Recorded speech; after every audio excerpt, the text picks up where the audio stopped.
हाँ जी, नमस्कार, good morning, स्वागत और अभिनंदन आप सभी का। ऐसा उम्मीद है आप सब मस्त हैं और अपनी तैयारी में व्यस्त हैं।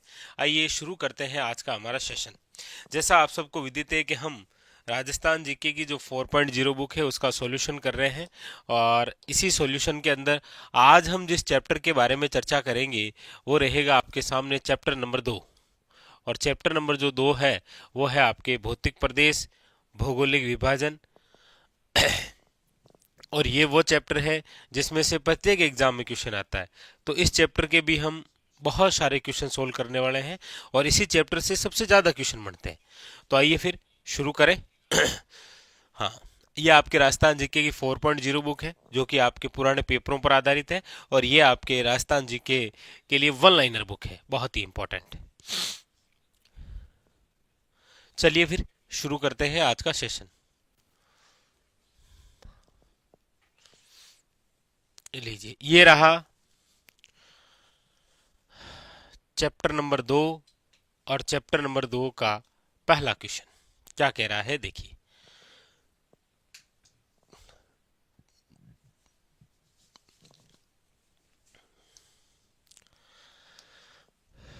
भौतिक प्रदेश, बहुत अच्छे अच्छे क्वेश्चन है एग्जाम के लिए। पहला क्वेश्चन है, हाल ही में जैसलमेर के निकट वैज्ञानिकों ने दुनिया का सबसे पुराना शाकाहारी डायनासोर का जीवाश्म ढूंढा है। वे जीवाश्म लगभग कितने वर्ष पुराना है? यानी कि यहाँ पर बात ये हो रही है कि एक तो जैसलमेर के अंदर शाकाहारी डायनासोर जीवाश्म ढूंढा है और ये जीवाश्म लगभग कितने वर्ष पुराना है। आपके सामने ये क्वेश्चन है। 17.7 करोड़ वर्ष पूर्व, 16.7 करोड़ वर्ष पूर्व, 15.7 करोड़ वर्ष पूर्व या 14.7 करोड़ वर्ष पूर्व, बताइए। तो आप कहेंगे सर यहां पर जो पूछा गया है उसका राइट आंसर जो है वो है ऑप्शन नंबर बी, 16.7 करोड़ वर्ष पूर्व। क्या मिला है? शाकाहारी डायनासोर के जीवाश्म। जीवाश्म याद रखिएगा, जिसे आप इंग्लिश में कहते हैं फॉसिल्स। पूछा जाता है जीवाश्म पार्क कहाँ पर है? राजस्थान में। तो याद रखिएगा ये जो जीवाश्म पार्क है ये है आपके आकल में। कहाँ पर है? आकल, जो कि आपके कहाँ पर है? जैसलमेर में। लेकिन आप याद रखेंगे पिछली बार जो बजट आया था उस बजट के अंदर एक ये भी था। क्या क्वेश्चन था? क्वेश्चन ये बन जाएगा कि बजट के अनुसार राजस्थान में नवीनतम नवीनतम फोसिल्स पार्क, नवीनतम फोसिल्स पार्क जो है वो स्थापित करने की बात कही है। तो नवीनतम जो फोसिल्स पार्क है वो कहाँ विकसित होगा, कहाँ प्रस्तावित है? तो याद रखिएगा वो है आपके खांबा फोर्ट। बहुत अच्छा क्वेश्चन। कहाँ पर है? खांबा फोर्ट। और खांबा फोर्ट कहाँ पर है? तो याद रखिएगा जैसलमेर। ये भी पूछा जा सकता है। बहुत अच्छा क्वेश्चन। और ये जो पुराना शाकाहारी डायनासोर के जीवाश्म मिले हैं ना, ये जहां से मिले हैं वो जेठलाई गांव है, याद रखिएगा। कौन सा गांव है? जेठलाई। जेठलाई है आपके जैसलमेर में, यहां से प्राप्त हुआ है। तो याद रखिएगा जैसलमेर के जेठलाई नामक स्थान पर 16.7 करोड़ वर्ष पूर्व का शाकाहारी डायनासोर के जीवाश्म प्राप्त हुए हैं। याद रखिएगा। तो जेठलाई है ना, ये खांबा फोर्ट है, ये आकल है, याद रखेंगे आप। ठीक है, चलिए आगे। अगला अगला क्या कह रहा है? अगला प्रश्न आपके सामने ये रहा। पूछा जा रहा है कि वैज्ञानिकों को किस जिले से 4.7 करोड़ वर्ष पुराने जीवाश्म हाल ही में प्राप्त हुए हैं। 4.7 करोड़ वर्ष की बात है। अभी जो बात थी शाकाहारी डायनासोर की वो 16.7 करोड़ वर्ष पूर्व की बात है। अभी जो आपके सामने बात है वो है 4.7 करोड़ वर्ष पुराने जो जीवाश्म है, जो फोसिल्स है, वो कहाँ से प्राप्त हुए हैं? उदयपुर से है, जालोर से है, शिरोई से है या फिर जैसलमेर से है? बताइए ये कहाँ से प्राप्त है? तो आप कहेंगे सर ये भी जो प्राप्त है वो है आपके कहाँ से? याद रखिएगा जैसलमेर से। कहां से प्राप्त है? याद रखिएगा जैसलमेर से। ठीक है। अगला अगला है आपके सामने, लीजिए। जुरेसिक युग की चट्टानें राजस्थान के किन जिलों में पाई जाती है? जुरेसिक युग की जो चट्टानें हैं वो आपको राजस्थान के किन जिलों में देखने को मिलती है? जयपुर टोंक है, बांसवाड़ा डूंगरपुर है, जैसलमेर बाड़मेर है। तो आप अक्सर सुनते हैं कि सर जुरेसिक युग की जो जानकारी है वो आपको जिस अभ्यारण्य से मिलती है वो है आपके राष्ट्रीय मरु उद्यान। और राष्ट्रीय जो मरु उद्यान है ये राज्य का सबसे बड़ा अभ्यारण्य है। और राष्ट्रीय मरु उद्यान का जो विस्तार है वो राजस्थान के 2 जिलों में है। कौन कौन से 2 जिले हैं? एक है जैसलमेर और एक है आपके, याद रखिएगा कौन सा, बाड़मेर। ठीक है। एक क्वेश्चन ये भी आता है कि बाप बोल्डर्स युग जो है, बाप बोल्डर्स युग की जानकारी कहां से मिलती है? तो याद रखिएगा बाप कहां पर है? याद रखिएगा फलोदी, यहां से मिलती है। तो बाप बोल्डर्स युग भी पूछा जा सकता है। अच्छा क्वेश्चन है ये भी। ठीक है। अगला क्वेश्चन है,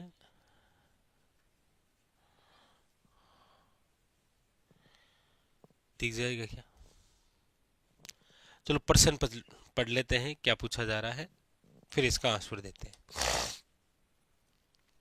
कि नीचे 2 कथन दिए गए हैं, उपयुक्त कथनों के आलोक में नीचे दिए गए विकल्पों में से सही उपयुक्त जो है उत्तर का चयन करना है। लेकिन पहले हम इसको पढ़ते हैं। कथन क्या कह रहा है? कथन फर्स्ट है कि फास्फेट की चट्टानें अधिकांश जो है वो सुपर फास्फेट के निर्माण में प्रयोग की जाती है, जो कि फसलों, फलों और फूलों के पोषण में प्रयोग होती है। ठीक है। दूसरा है फास्फेट चट्टानें मैटोन, करबारिया का गुरहा, कानपुर, डाकन कोटरा, नीमच पहाड़ियों में स्थित है और ये सभी उदयपुर और जैसलमेर इलाकों के पास प्री कैम्ब्रियन युग की अरावली संरचना है। यानी यहां पर तो कह रहा है कि फास्फेट की जो चट्टानें होती है ना, ये अधिकांश जो है वो सुपर फास्फेट के निर्माण में प्रयोग की जाती है, जो कि फसलों, फलों और फूलों के पोषण में प्रयोग होती है। आप कहेंगे सर ये बात भी सही है। दूसरी बात यह है कि फास्फोट जो चट्टानें हैं, अच्छा वैसे आप एक बात पढ़ते होंगे कि हमारे राजस्थान के अंदर आपके रोक फास्फेट का सबसे बड़ा जो कारखाना है वो आपके कहां पर है? तो आप कहेंगे सर झामर कोठड़ा, नाम सुना होगा आपने। झामर कोठड़ा जो है वो आपके उदयपुर में। झामर कोठड़ा के अलावा आपने नाम सुना होगा डाकन कोठड़ा। कौन सा? डाकन कोठड़ा। यहां पर भी है आपके रोक फास्फेट। तो फास्फेट की जो चट्टानें हैं वो आपके यहां पर क्षेत्रों के नाम दे रखे हैं भाई।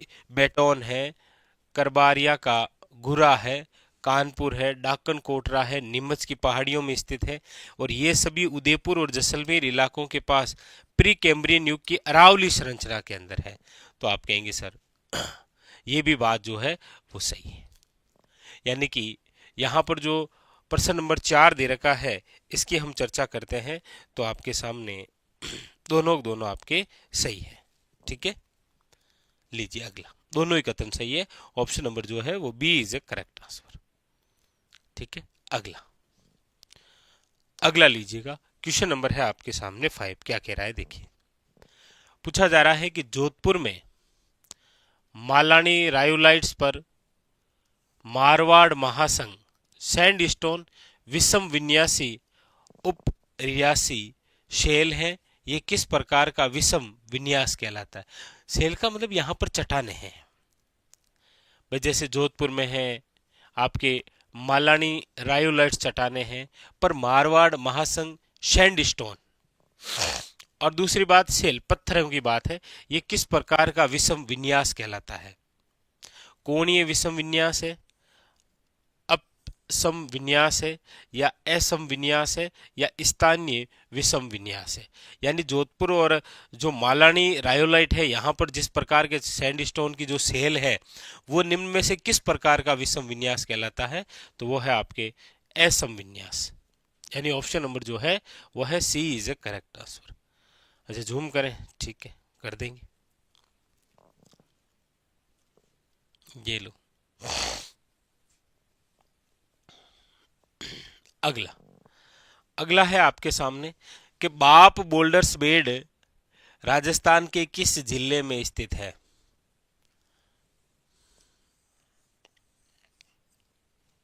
और अभी हमने कहा था बाप बोल्डर्स युग के जो साक्ष्य हैं वो आपको कहां से मिले हैं? बाप बोल्डर्स युग के जो साक्ष्य हैं वो आपको कहां से मिले हैं? तो बाप से मिले हैं। बाप कहाँ है? फलोदी में। फलोदी जो है वो किस जिले से अलग हुआ है? तो आपको याद रखना है जोधपुर से। किससे अलग हुआ है? जोधपुर से।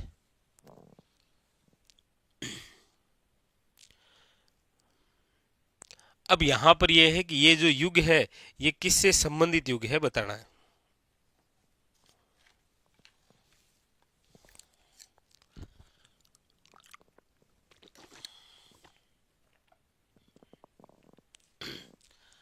यानी कि बाप बोल्डर्स युग संबंधित है जुरेसिक से, साइलुरीन से, कार्बोनिफेरस से या डिवाइनियन?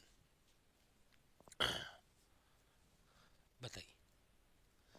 तो यहां पर ये जो युग किससे संबंधित है? तो याद रखिएगा कार्बोनिफेरस। ऑप्शन नंबर जो है वो क्या है? सी is a correct answer.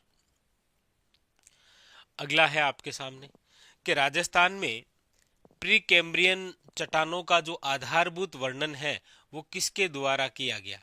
Pre Cambrian चट्टाने, यानी कि यहाँ पर जो बात है वो तो सीधी अरावली की है, क्योंकि अरावली जो है वो इसी युग की तो है, अरावली। और अरावली के अंदर जो चट्टाने हैं उनका आधारभूत वर्णन करने वाले जो व्यक्ति थे वो है आपके हेरोन महोदय। कौन है? हेरोन महोदय, याद रखिएगा। ऑप्शन नंबर जो है वो क्या है? D is a correct answer. ठीक है।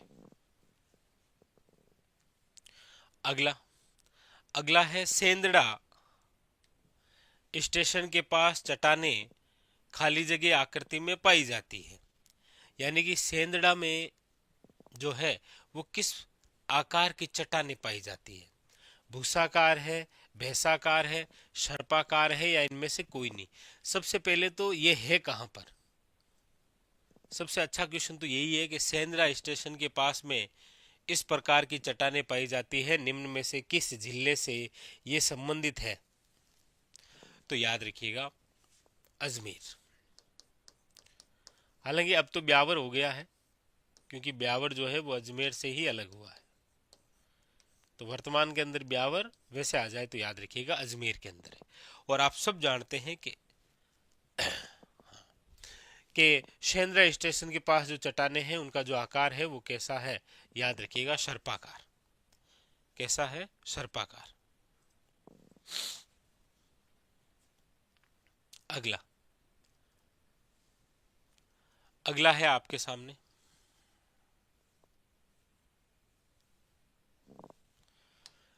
राजस्थान के धरातलीय स्वरूपों के संबंध में निम्नलिखित में से कौन सा कथन जो है वो गलत है?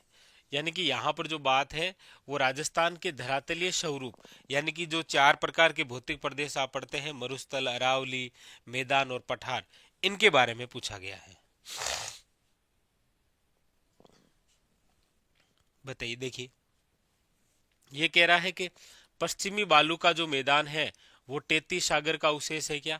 आप कहेंगे सर पश्चिमी बालू का मैदान यानी कि मरुस्थल का भाग है, और मरुस्थल किसका भाग है? 33 सागर का, यानी कि ये तो सही है। दक्षिण पूर्वी जो पठार है वो गोंडवाना लैंड का विस्तारित रूप है क्या? आप कहेंगे सर हमारे राजस्थान के अंदर एक तो दक्षिण पूर्वी पठार और एक अरावली जो है ये दोनों दोनों किसके अवशेष हैं? गोंडवाना लैंड के। ये भी सही है। अरावली एक वलित पर्वत श्रेणी, आप सब कहेंगे कि सर अरावली जो है, अरावली विश्व की सबसे प्राचीनतम वलित पर्वत श्रेणी था, यानी कि बात तो ये भी सही है। और अगली बात है कि उत्तर पूर्वी जो मैदान है वो सिंधु नदी द्वारा निर्मित मैदानों का भाग है क्या? आप कहेंगे नहीं सर, उत्तर पूर्वी जो मैदान है वो सिंधु नदी द्वारा निर्मित मैदानों का भाग कतई नहीं है। ऑप्शन नंबर जो है वो क्या है? डी। गलती तो पूछा है ना, तो डी जो है वो क्या है आपके सामने, याद रखिएगा, गलत है। ठीक है, याद रखिएगा।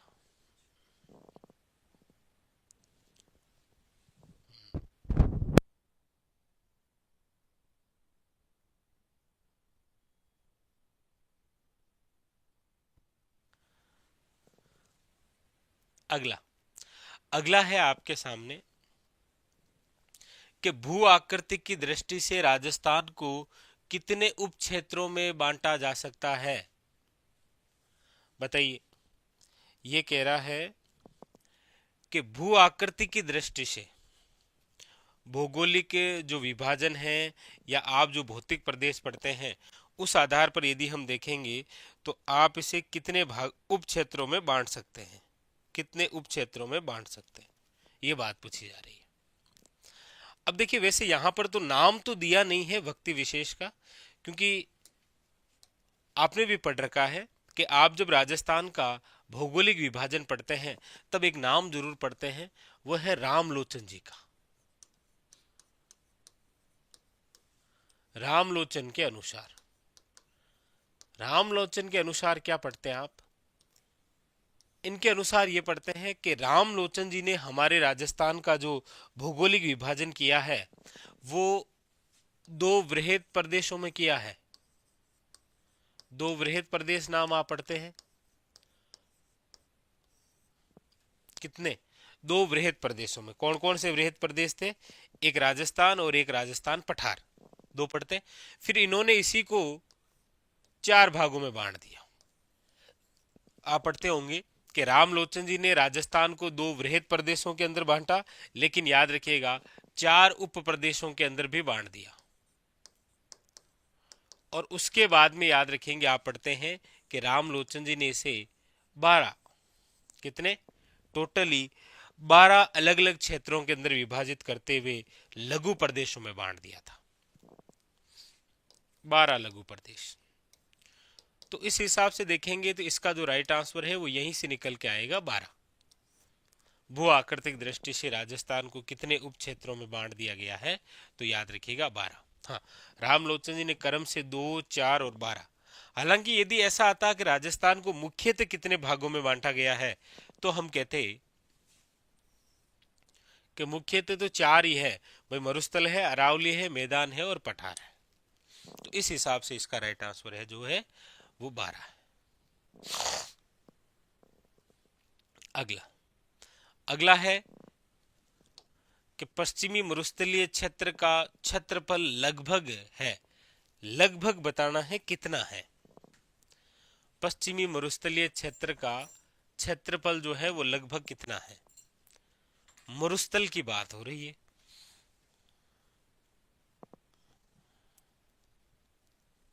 मरुस्थलीय क्षेत्र नहीं पूछा था, पश्चिमी मरुस्थलीय क्षेत्र का क्षेत्रफल लगभग कितना है। तो इनमें से जो राइट आंसर है वो है आपके सामने, याद रखिएगा, option number D is the correct answer, 2,13,688। ठीक है। अगला है आपके सामने कि थार रेगिस्तान का कुल क्षेत्रफल कितना है?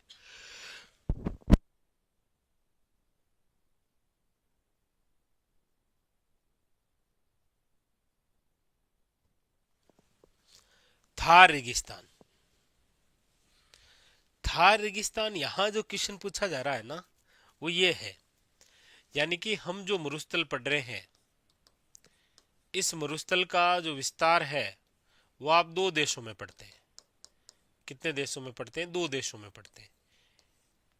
एक आप पढ़ते हैं भारत के संदर्भ में, एक आप पढ़ते हैं पाकिस्तान के संदर्भ में। पाकिस्तान के अंदर तो इस मरुस्थल को कहा जाता है चोलिस्तान। क्या नाम दिया गया है? चोलिस्तान। भारत के अंदर इसे क्या नाम दिया गया है? थार। तो पूछा यहां से ये जा रहा है कि थार रेगिस्तान का जो कुल क्षेत्रफल है वो कितना है? थार रेगिस्तान का कुल क्षेत्रफल, तो एक तो विस्तार पाकिस्तान के अंदर है जहां चोलिस्तान कहते हैं, और भारत में जो विस्तार है उसे आप क्या कहते हैं? थार कहते हैं। तो थार रेगिस्तान का जो कुल एरिया है वो है आपके 2,38,254 वर्ग किलोमीटर। ऑप्शन नंबर जो है वो क्या है, सी। अगला अगला है आपके सामने, लीजिए। भू जलवायु प्रमाणों के आधार पर आज से लगभग कितने वर्ष पूर्व राजस्थान में मरुस्थल का अस्तित्व नहीं था? भू जल वायु की जो प्रमाण है ये बताते हैं कि आज से कितने वर्ष पूर्व जो है वो आपके राजस्थान में मरुस्थल का अस्तित्व ही नहीं था, मरुस्थल था ही नहीं। यहां पर केवल और केवल क्या था, पूरा पूरा भूभाग जो है वो जल से भरा हुआ था। आज हम जो पश्चिमी मरुस्थलीय प्रदेश पढ़ते हैं ना, इस रिपोर्ट के अनुसार ये कहा गया है कि आज से यानी कि 7,000 जो वर्ष पूर्व है ये पूरा भूभाग जो है वो जलमग्न था। इसलिए आप देखते हैं कई बार घटनाएं होती रहती है। जैसे हाल ही में अभी बीकानेर के पास एक गांव है, वहां पर जो भूमि का भाग है वो जमीन में धंस गया था। जैसे हम देखते हैं जैसलमेर के अंदर मोहनगढ़ जैसे एरिया के अंदर अचानक से जमीन के बाहर पानी का बहाव आ गया था। तो इस प्रकार से कुछ अलग अलग जो प्रमाण मिले हैं उस आधार पर। ये लीजिए आगे, ये तो क्या कह रहा है, ये तो कह रहा है कि निम्नलिखित में से राजस्थान का कौन सा भौतिक विभाग अपने धरातलीय लक्षणों से सही सुमेलित है? इनमें से किसके बारे में कौन कौन सी बातें सही है, बस इतना बताना है आपको। ठीक है भाई, एक तरफ भौतिक विभाग का नाम दे रखा है, एक तरफ उसकी विशेषता दे रखी है। और ये क्वेश्चन जो है वो पटवार प्री में आया था। पहले आपको पता हो, जैसे वर्तमान ग्राम सेवक में 2 पेपर होते हैं, वैसे पहले पटवार में भी 2 पेपर हुआ करते थे। तो इनमें से आपको पूछा जा रहा है कि कौन सा सही है, सही कौन कौन से दे रखे हैं वो आपको बताना। जैसे देखो, दक्षिण पूर्वी जो पठार है यहाँ पर आर्कियन विंध्यन क्रम की। अब दक्षिण पूर्वी पठार मतलब हाड़ौती, हाड़ौती के पास में है विंध्यन क्रम, आप कहेंगे बिल्कुल। और ये किसका अवशेष है, गोंडवाना लैंड का ही तो भाग है, कौन सा, दक्षिण पूर्वी पठार। यानी 1 नंबर तो सही दे रखा है, कहीं कोई दिक्कत है नहीं।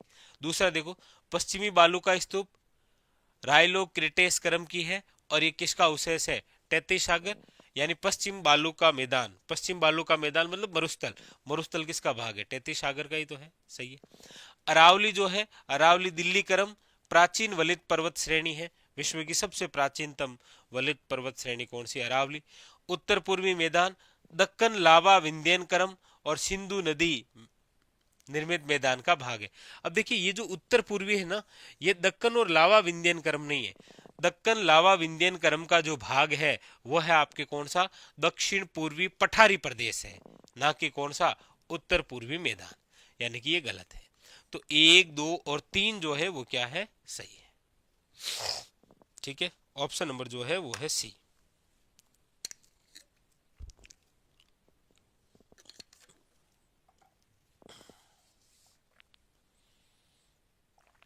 चलें आगे,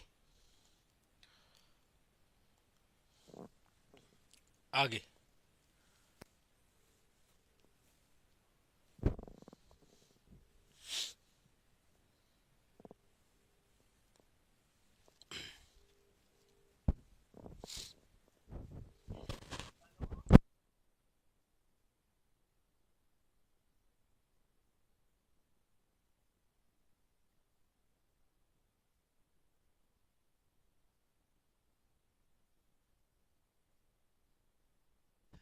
लीजिए। अगला है, राजस्थान की मरुस्थलीय बालुका का प्रमुख स्रोत निम्न में से क्या है? यानी राजस्थान की जो मरुस्थलीय बालू है उसका प्रमुख स्रोत क्या है?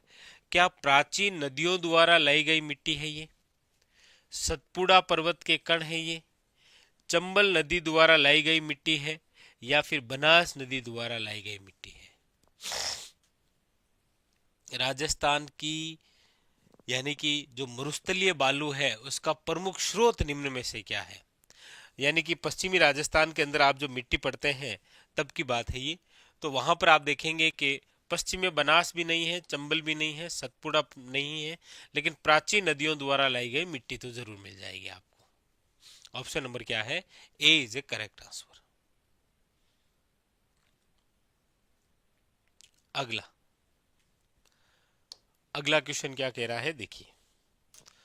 अगला पूछा जा रहा है, राजस्थान का मरुस्थल, राजस्थान का जो मरुस्थल है वो विश्व के इन्हीं अक्षांशों में स्थित अन्य मरुस्थलों से सर्वथा भिन्न रहा है। यानी कि राजस्थान का जो मरुस्थल हम पढ़ते हैं वो विश्व के इन्हीं अक्षांशों में स्थित अन्य मरुस्थलों से सर्वथा भिन्न है। यहाँ मरुस्थलीकरण प्रक्रिया के संबंध में क्या अवधारणा सटीक है कि राजस्थान में मरुस्थलीकरण क्यों हो रहा है। मरुस्थलीकरण का मतलब है मरुस्थल का प्रसार, मरुस्थल धीरे धीरे आगे बढ़ रहा है, इसकी वजह क्या है, यह आपको पूछा जा रहा है। तो पहली वजह है ये सूखे के कारण प्रारंभ होती है, ये हृदय स्थल से प्रारंभ वे प्रसारित होती है, ये शुष्क क्षेत्रों से प्रारंभ वे प्रसारित होती है, या फिर ये अतिचारण, अतिहलन, निर्वैनीकरण तथा मृदा व जल के अनुचित प्रबंधन के कारण आरंभ यानी कि प्रारंभ और प्रसारित होती है। आप सब जानते हैं कि राजस्थान में मरुस्थलीकरण का कारण क्या है। तो आप कहेंगे सर मरुस्थलीकरण के कारण में आप पढ़ते हैं अतिचारण, यानी पशुओं का अतिचारण जो है वो भी आपके किस में आता है, मरुस्थलीकरण में। अतिहलन, निर्वैनीकरण, निर्वैनीकरण का मतलब है वनों को समाप्त किया जा रहा है, और जब वनों को समाप्त कर देंगे तो फिर ये जो मरुस्थल है ये एक स्थान से आगे बढ़ता रहेगा, यानी मरुस्थलीकरण होता रहेगा, मरुस्थल का प्रसार, मरुस्थल का आगे बढ़ता रहेगा। तथा मृदा व जल के अनुचित प्रबंधन के कारण क्या है, ये प्रारंभ और प्रसारित होता है क्या, राजस्थान का मरुस्थलीकरण।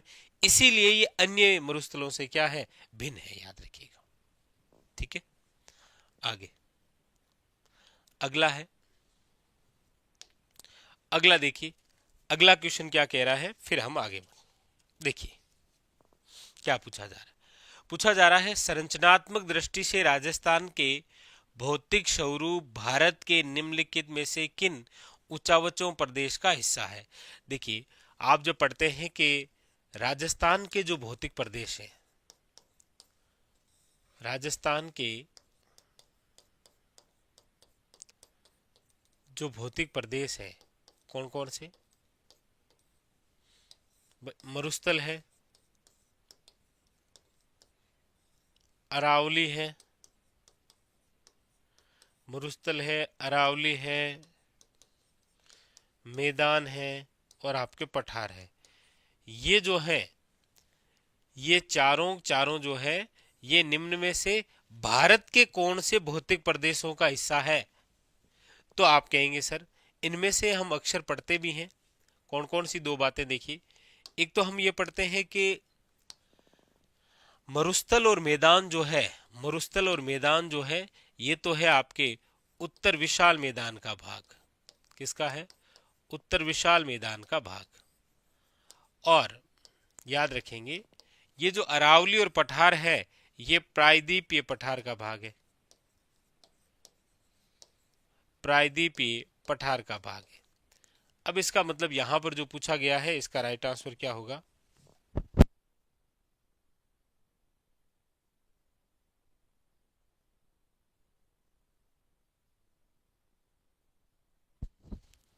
तो हो गया आपके ऑप्शन नंबर कौन सा, याद रखिएगा ए इज ए करेक्ट आंसर, कि भारत के उत्तर बृहत मैदान और प्रायद्वीपीय पठार इनका, इनमें आप विस्तार देखते हैं राजस्थान के इन भौतिक प्रदेशों का।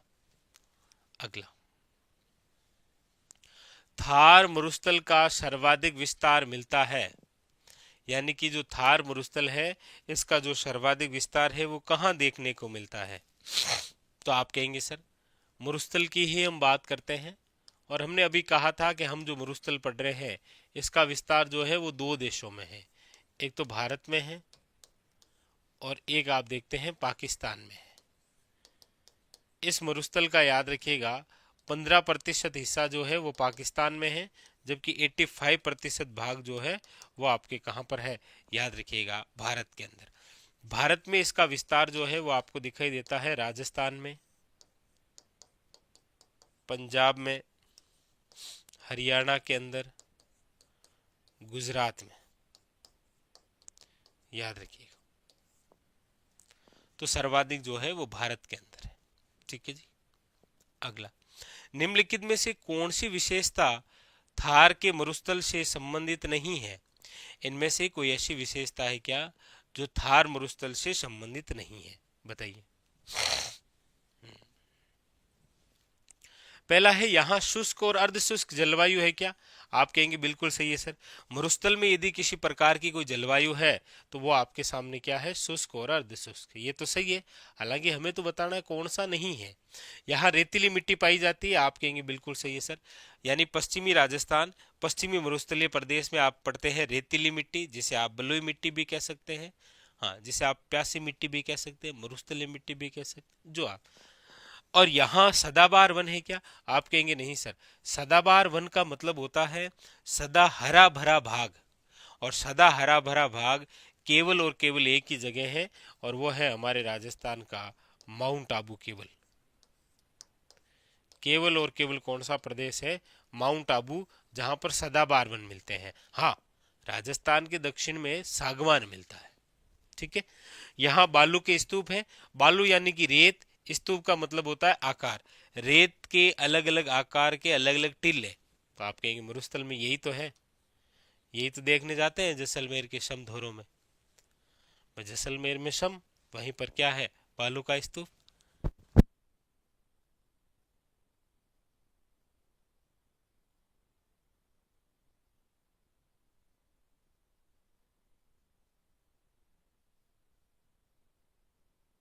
ठीक है, तो ऑप्शन नंबर जो है वो हो जाएगा सी।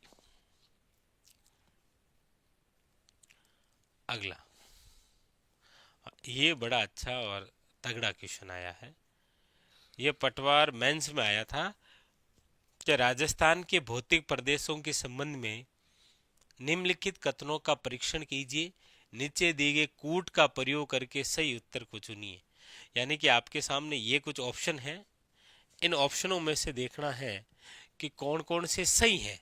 जो सही है ना उनका चयन करना है। बताइए, दिख रहा है ना प्रश्न? तो जो सही है ना उनका चयन करना है, बताइएगा।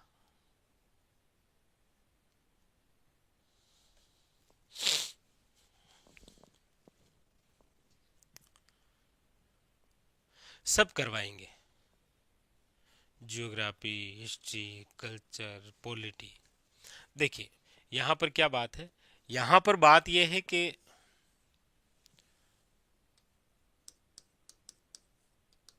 राजस्थान के जो भौतिक प्रदेश है, चार भौतिक जो प्रदेश आप पढ़ते हैं, जिसमें एक है मरुस्थल, एक दे रखा है अरावली, एक दे रखा है मैदान, और एक दे रखा है पठारी भाग। तो आप सब जानते हैं कि सर राजस्थान के कुल एरिया का 61.11 जो है वो क्या है? 61.11% क्या है? मरुस्थल है। अरावली कितना है? 9% है। मैदान कितना है? 23% है। पठार कितना है? 6.89% है। एग्जाम में भी तो यही होता है कि लागे हगड़ा ही है, लेकिन हगड़ा है कौन नहीं। यहाँ 61.11 दे रखा है, रेतीले मैदान की बात है, सही है। यहाँ अरावली की बात 9.60, जबकि गलत है, केवल 9% है। राज्य के 23.0% भूभाग पर पूर्वी मैदानी प्रदेश, ये रहा पूर्वी मैदानी प्रदेश, 23% है, गलत है। राज्य के 6.37% भूभाग पर दक्षिण पूर्वी पठारी पठारी प्रदेश 6.89% है, ये भी गलत है। केवल एक ही सही है जी, ऑप्शन नंबर है डी। ठीक है।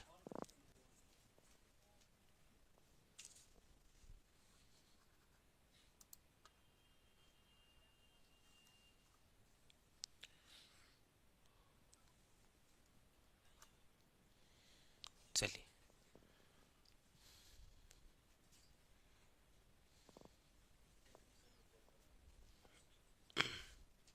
चलिए आगे।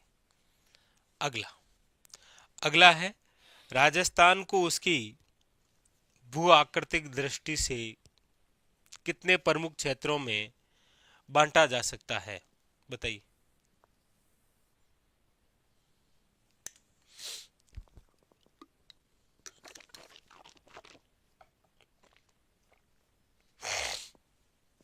हाँ, तो राजस्थान को उसकी भू आकृतिक दृष्टि से, भाई आकृतिक दृष्टि की बात करते हैं तो ये जो हमारा प्यारा सा राजस्थान है, इसमें आप पढ़ते हैं कि यहाँ पश्चिम के अंदर तो फैला हुआ है मरुस्थल, पश्चिम में मरुस्थल है, दक्षिण पूर्वी के अंदर पठार है, पूर्वी के अंदर मैदान है, मरुस्थल और मैदान के बीच में अरावली का भाग है। तो भू आकृतिक दृष्टि से चार बातें ही हैं। कितनी बातें हैं? चार। ठीक है। अगला, उस रेगिस्तान के नाम का चयन कीजिए जो राजस्थान प्रदेश में स्थित है। राजस्थान प्रदेश में कौन सा रेगिस्तान है, या राजस्थान प्रदेश में रेगिस्तान को जाना जाता है? ग्रेट बेसिन रेगिस्तान, कोल्ड रेगिस्तान, थार रेगिस्तान, या कालाहारी रेगिस्तान। तो आप कहेंगे सर हमारे राजस्थान के अंदर रेगिस्तान को क्या कहते हैं? थार। क्या कहते हैं? थार। पाकिस्तान में कहते हैं चोलिस्तान। तो ऑप्शन नंबर क्या है, याद रखिएगा, सी इज अ करेक्ट आंसर। ठीक है। अगला, यही राजस्थान का मरुस्थल किस नाम से जाना जाता है, बताइए। तो ये क्वेश्चन आ रखा है कांस्टेबल एग्जाम में, और वो किस में आया था? वो आया था एनिमल पशु परिचय डांडा, और ये आपके आया है कांस्टेबल एग्जाम में कि राजस्थान का जो मरुस्थल है वो किस नाम से जाना जाता है? थार। अगला, निम्नलिखित में से राजस्थान का सबसे बड़ा भौगोलिक क्षेत्र जो है वो कौन सा है? यानी कि आप जो पढ़ते हैं कि राजस्थान में चार प्रकार के भौतिक प्रदेश हैं, मरुस्थल है, अरावली है, मैदान है और पठार है। इनमें से सबसे बड़ा कौन सा है? तो अभी हमने कहा भी था, एक बार और वापस याद कर लीजिए ताकि चीजें जो है वो रिवीजन में रहे, आपके पास रिवीजन होता रहे कि ये जो राजस्थान है इसमें जो पहला भाग है वो है आपके पश्चिमी मरुस्थलीय प्रदेश, और पश्चिमी जो मरुस्थलीय प्रदेश है वो याद रखिएगा।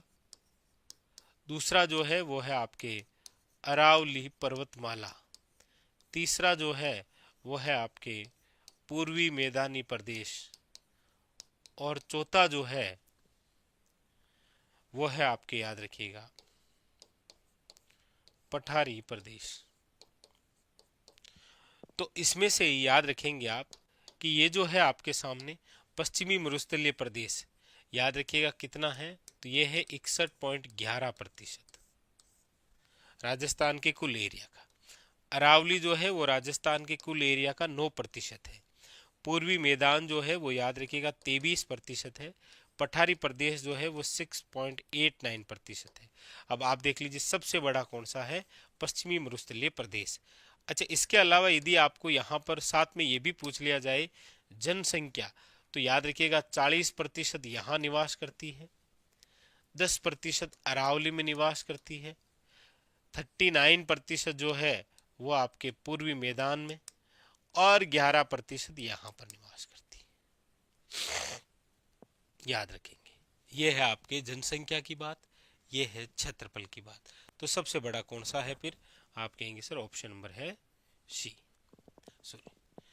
पश्चिमी मरुस्थल। ठीक है जी।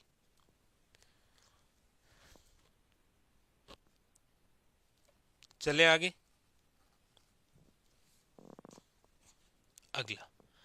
अगला है राजस्थान में थार मरुस्थल से प्रभावित क्षेत्रफल और जनसंख्या का प्रतिशत कितना है? अभी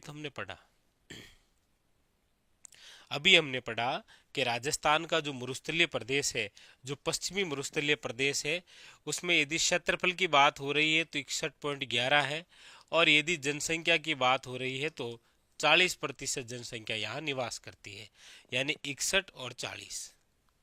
ऑप्शन नंबर क्या है यहाँ पर? B is a correct answer.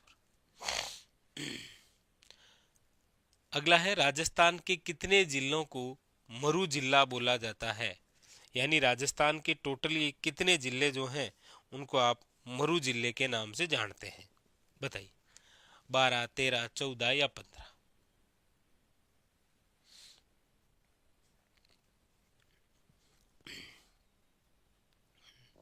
तो आप कहेंगे सर जितने मरु जिले हैं उनमें याद रखिएगा आपके सामने वो है 12।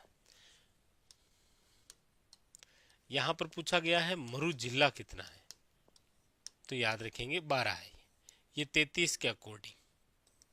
ठीक है। पूछा जाए राजस्थान में मरु महोत्सव किसे कहते हैं? मरु महोत्सव जो है वो कहाँ आयोजित होता है? मरु का मतलब याद रखिएगा होता है मरुस्थल। मरु का मतलब क्या होता है? मरुस्थल। वो इसीलिए क्योंकि मेरू का मतलब होता है अरावली। मरु महोत्सव का आयोजन कौन से जिले में होता है?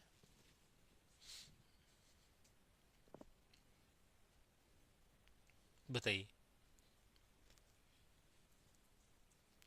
तो याद रखिएगा वो है आपके जैसलमेर, क्योंकि ये जैसलमेर ही एकमात्र ऐसा जिला है जो पूर्णतः मरुस्थलीय यानी कि पूर्णतः शुष्क मरुस्थलीय जिला है। ठीक है, याद रखेंगे, इंपॉर्टेंट।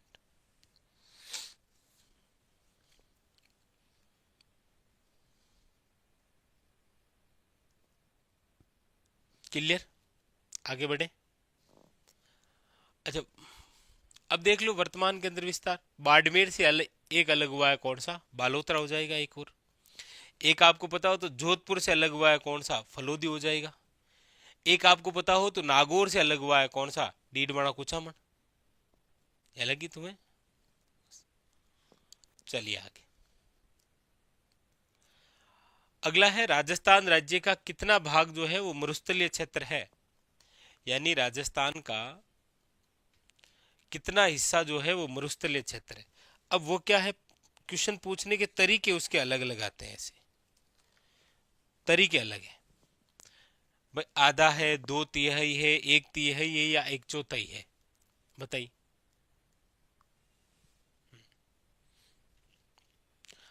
आधा है, 2/3 है, 1/3। तो मरुस्थल कितना है? 61.11 हो गया।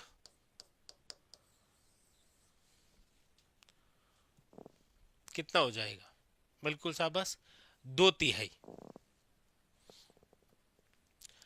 अगला, राजस्थान के कुल भौगोलिक क्षेत्रफल का लगभग कितना प्रतिशत जो है वो पश्चिमी मरुस्थलीय प्रदेश के तहत आता है? यानी राजस्थान का कुल जो भौगोलिक एरिया है उसका लगभग कितना प्रतिशत जो है वो आपके मरुस्थलीय प्रदेश है, ये आपको बताना है। कितने प्रतिशत है बताइए।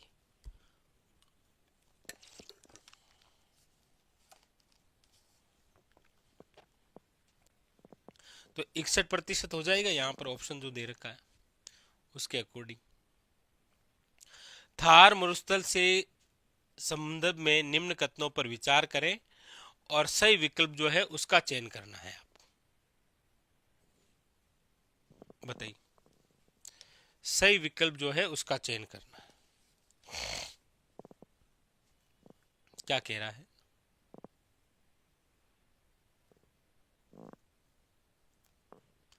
संपूर्ण मरुस्थल रेतीला एवं बालू का स्तूप क्षेत्र है।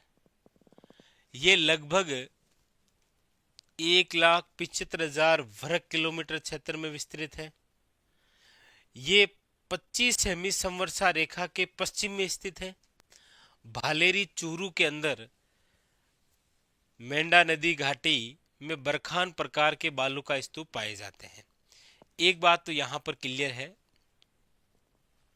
कि यहाँ पर जो बात हो रही है वो किसके बारे में पूछा जा रहा है? तो थार मरुस्थल के बारे में पूछा जा रहा है, ध्यान दे पहले। ठीक है, और थार मरुस्थल में संपूर्ण मरुस्थल रेतीला और बालू का स्तूप क्षेत्र है। आप कहेंगे सर संपूर्ण जो मरुस्थल है वो रेतीला है लेकिन बालू का स्तूप मुक्त भी है और युक्त भी है, दोनों प्रकार से, एक नहीं है केवल। ये लगभग 1,75,000 वर्ग किलोमीटर क्षेत्र में है। हाँ, बालू का स्तूप और बालू का मुक्त स्तूप, ये सही है। ये 25 सेमी समवर्षा रेखा के पश्चिम में स्थित है। कौन सा? यदि हम बात कर रहे हैं केवल और केवल किसकी? सूक्ष्म मरुस्थलीय प्रदेश की। और भालेरी जो है, मेंढा नदी घाटी के अंदर बरखान प्रकार के बालू का स्तूप पाए जाते हैं। यदि इनकी हम बात करते हैं सभी की, तो याद रखेंगे थार मरुस्थल के अंदर जो है वो यहाँ पर बी, सी और डी, ये तीनों जो है वो सही है। ठीक है, याद रखेंगे। भालेरी के अंदर आप पढ़ते हैं, भालेरी गांव चूरू का जो बरखान के लिए तो प्रसिद्ध है। अगला, निम्न में से थार मरुस्थल के किस भाग की समुद्री तल से सबसे कम ऊंचाई है? यानी कि मरुस्थल का जो भाग है वो कौन सा ऐसा भाग है जो कि समुद्री तल से सबसे कम ऊंचाई पर स्थित है? कौन सा भाग? उत्तरी भाग है, दक्षिणी भाग है, उत्तर पूर्वी भाग है, या फिर उत्तर पश्चिम भाग है? थार मरुस्थल के किस भाग की समुद्री तल से सबसे कम ऊंचाई है? तो वो मरुस्थल का जो भाग है वो है दक्षिणी भाग, ये सबसे कम ऊंचा है, याद रखेंगे। ऑप्शन नंबर जो है वो क्या है? B is a correct answer. ठीक है, अगला अगला है आपके सामने, राजस्थान के इन क्षेत्रों में कौन सा शुष्क उत्तर पश्चिमी मैदान का एक भाग है? अब इनमें से पूछा जा रहा है कि शुष्क, देखिए, क्योंकि आप जब मरुस्थल को पढ़ते हैं तो शुष्क और अर्ध शुष्क दो भागों में पढ़ते हैं, तब आप ये जरूर पढ़ते हैं कि यहाँ पर जैसलमेर है, यहाँ पर आपके बाड़मेर है, यहाँ पर आपके बीकानेर है, यहाँ पर आपके जोधपुर है। ये जो भाग है इस प्रकार से आप देखते हैं किस में आता है? शुष्क में आता है। तो इसमें कह रहा है कि उत्तर पश्चिम बीकानेर आता है, गंगानगर आता है, बाड़मेर आता है, हनुमानगढ़। तो सबसे उपयुक्त ऑप्शन जो है वो कौन सा होगा? बी, बाड़मेर। बाड़मेर होगा। ठीक है, याद रखेंगे। अगला, राजस्थान का निम्न में से कौन सा स्थान जो है वो भारत के अनुसूचित मरुस्थलीय क्षेत्रों में नहीं है? यानी इनमें से ऐसा कौन सा जिला है जो कि मरुस्थल में नहीं आता है? मरुस्थल में कौन सा नहीं आता है? यानी कि झुंझुनू आप कहेंगे सर, झुंझुनू जो है वो मरुस्थल में आता है, जोधपुर का भाग मरुस्थल में आता है, जैसलमेर का भाग मरुस्थल में आता है। किसका नहीं आता है? उदयपुर का नहीं आता। उदयपुर का जो भाग है वो मरुस्थल में नहीं आता है। अगला अगला है, निम्नलिखित में से कौन सी भू आकृतिक राजस्थान में नहीं पाई जाती है? इनमें से कौन सी राजस्थान में नहीं है? अरावली राजस्थान में है, थार मरुस्थल राजस्थान में है, हाड़ौती भी राजस्थान में है, कोरोमंडल तट जो है वो राजस्थान में नहीं है, याद रखेंगे। ऑप्शन नंबर क्या है यहाँ पर? सी। अगला, राजस्थान का कौन सा भाग रेगिस्तान है? जब आप पढ़ते हैं तो कौन सा भाग रेगिस्तान के रूप में पढ़ते हैं, मरुस्थल के रूप में पढ़ते हैं? तो आप कहेंगे सर ये राजस्थान, और राजस्थान का ये भाग जो है वो मरुस्थल में आप पढ़ते हैं। कौन सा है ये? पश्चिमी भाग है। बहुत इजी सा क्वेश्चन था। अगला, राजस्थान के भौतिक प्रदेशों का उत्तर से दक्षिण जो है वो सही क्रम कौन सा है? इनमें से आपको बताना है उत्तर से दक्षिण सही क्रम। ठीक है जी, बनाए उत्तर से दक्षिण सही क्रम। देखो, ये राजस्थान है, इस राजस्थान में उत्तर से दक्षिण सही क्रम बनाना है ना। देखो क्या क्या ऑप्शन में है। विंध्यन श्रेणी है, आप कहेंगे सर विंध्यन श्रेणी की यदि हम बात कर भी रहे हैं तो दर्शा देते हैं, ये रही विंध्यन श्रेणी।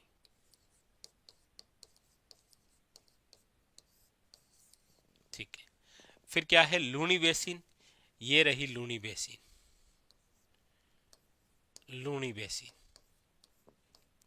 फिर क्या है? शेखावटी प्रदेश, ये रहा शेखावटी प्रदेश। फिर क्या है यहाँ पर? माही का मैदान, ये रहा माही का मैदान। ठीक है, और भी कोई ऑप्शन में है क्या? माही का मैदान, शेखावटी, लूणी बेसिन, माही, यहाँ एक घग्गर का मैदान दे रखा है, तो घग्गर का मैदान तो यहाँ पर है। तो अब ये क्या कह रहा है, ये कह रहा है कि उत्तर से दक्षिण जमाना है। तो उत्तर से दक्षिण जमाना है तो देखो सबसे पहले घग्गर आ जाएगा, फिर शेखावटी आ जाएगा। अच्छा, और भी कोई ऑप्शन में? भोराट। भोराट का जो पठार है वो आप सब जानते हैं कि हमारे राजस्थान के अंदर भोराट का जो पठार है वो कहाँ है, वो है आपके ये, यानी कि कुंभलगढ़ से लेकर गोगुंदा, ये जो भाग है ये किसका है? भोराट के पठार का। तो यदि इस ऑप्शन को हम देखते हैं तो देखो घग्गर का मैदान, फिर घग्गर का मैदान, फिर भोराट का पठार, फिर शेखावटी और फिर लूणी, उत्तर से दक्षिण में। क्या ये क्रम सटीक बैठ रहा है? सी देखते हैं तो शेखावटी प्रदेश, उसके बाद में विंध्यन श्रेणी, फिर लूणी बेसिन, फिर माही का मैदान। बी कह रहा है लूणी बेसिन, विंध्यन श्रेणी, शेखावटी और माही। ए कह रहा है कि विंध्यन श्रेणी, लूणी बेसिन, शेखावटी प्रदेश, माही। बताओ। और वैसे हम देखते हैं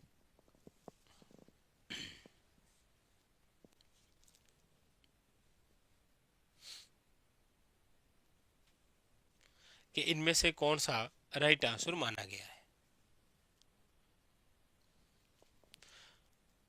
देखो वैसे इसमें जो माना गया है वो है ऑप्शन नंबर आपके कौन सा? सी माना गया है। लेकिन इसको हम सही ढंग से देखते हैं तो वो भी गलत ही है देखा जाए तो, क्योंकि सही क्रम तो यही है जो आपके सामने दे रखा है। लेकिन ऑप्शन के अकॉर्डिंग देखेंगे तो ऑप्शन नंबर कौन सा हो जाएगा? फिर सी हो जाएगा। यहाँ पर वैसे 4 ही ऑप्शन देने थे ये प्रत्येक में, लेकिन इन्होंने 1-2 ऑप्शन में ऊपर नीचे कर दी। सी इज करेक्ट आंसर है। ठीक है, चलिए। हाँ, सी जो है वो क्या हो जाएगा? Correct answer. चलिए फिर आज के लिए इतना ही। बाकी की जो चर्चा है वो हम करेंगे हमारे अगले सेशन में। ठीक है, चलिए। तो हमने राजस्थान जीके की जो 4.0 बुक है उसका सॉल्यूशन शुरू कर दिया है, और उसके अंदर चैप्टर नंबर 2 की भी शुरुआत हमने कर दी है। ठीक है जी, तो चलिए आज के लिए इतना ही। कल मिलते हैं। और ये टॉपिक बेहद ही खास है क्योंकि बहुत सारे अलग अलग और नए क्वेश्चन आपको देखने को मिलेंगे। आज के लिए इतना ही, धन्यवाद।